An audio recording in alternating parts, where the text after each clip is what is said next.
യാസർ അറാഫത്ത് അഥവാ മുഹമ്മദ് അബ്ദുൽ റൌഫ് അറാഫത്ത് അൽ ഖുദുവ അൽ ഹുസൈനി. ഈ പേര് പലസ്തീൻ എന്ന ദേശീയ സ്വപ്നത്തിൻ്റെ പര്യായമാണ്. ലോകമെമ്പാടുമുള്ള ദശലക്ഷക്കണക്കിന് ആളുകൾക്ക് അദ്ദേഹം പലസ്തീൻ ജനതയുടെ സ്വാതന്ത്ര്യത്തിന് വേണ്ടിയുള്ള പോരാട്ടത്തിൻ്റെ അനശ്വര പ്രതീകമായിരുന്നു.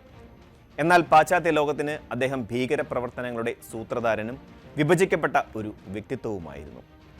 ഈ വിരുദ്ധ കാഴ്ചപ്പാടുകൾക്കിടയിലും ആധുനിക മിഡിൽ ഈസ്റ്റിലെ ഏറ്റവും നിർണായകമായ രാഷ്ട്രീയ നേതാക്കളിൽ ഒരാളായി അദ്ദേഹം നിലനിൽക്കുന്നു.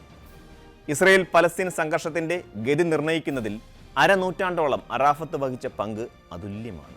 1929 ഓഗസ്റ്റ് 24 കെയ്റോയിൽ ജനിച്ച മുഹമ്മദ് അബ്ദുൽ റൌഫ് അറാഫത്തിൻ്റെ ജീവിതം പലസ്തീനിൻ്റെ അധിനിവേശ ചരിത്രത്തോട് ഇഴചേർന്ന് കിടക്കുന്നു. തുണി വ്യാപാരിയായിരുന്ന പിതാവിന് ഈജിപ്ഷ്യൻ പലസ്തീൻ വേരുകളുണ്ടായിരുന്നു. അമ്മയാകട്ടെ ജെറുസലേമിലെ ഒരു പഴയ പലസ്തീൻ കുടുംബത്തിൽ നിന്നുള്ള ആളുമായിരുന്നു. അദ്ദേഹത്തിന് വെറും 5 വയസ്സുള്ളപ്പോൾ മാതാവ് മരണപ്പെട്ടു. തുടർന്ന് പലസ്തീൻ ബ്രിട്ടീഷ് മാൻഡേറ്റിൻ്റെ തലസ്ഥാനമായിരുന്ന ജെറുസലേമിലെ അമ്മാവൻ്റെ വീട്ടിൽ അദ്ദേഹം താമസിച്ചു. ഇവിടെ വച്ചാണ് അറാഫത്തിൻ്റെ മനസ്സിൽ പോരാട്ടത്തിൻ്റെ ആദ്യ തീപ്പൊരി വീഴുന്നത്.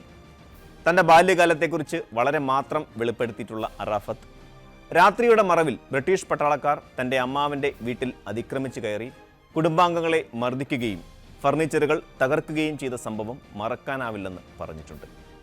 അടിച്ചമർത്തലിൻ്റെ ഈ ആദ്യ അനുഭവം അദ്ദേഹത്തിൻ്റെ രാഷ്ട്രീയ ചിന്താഗതിയുടെ അടിത്തറയായി.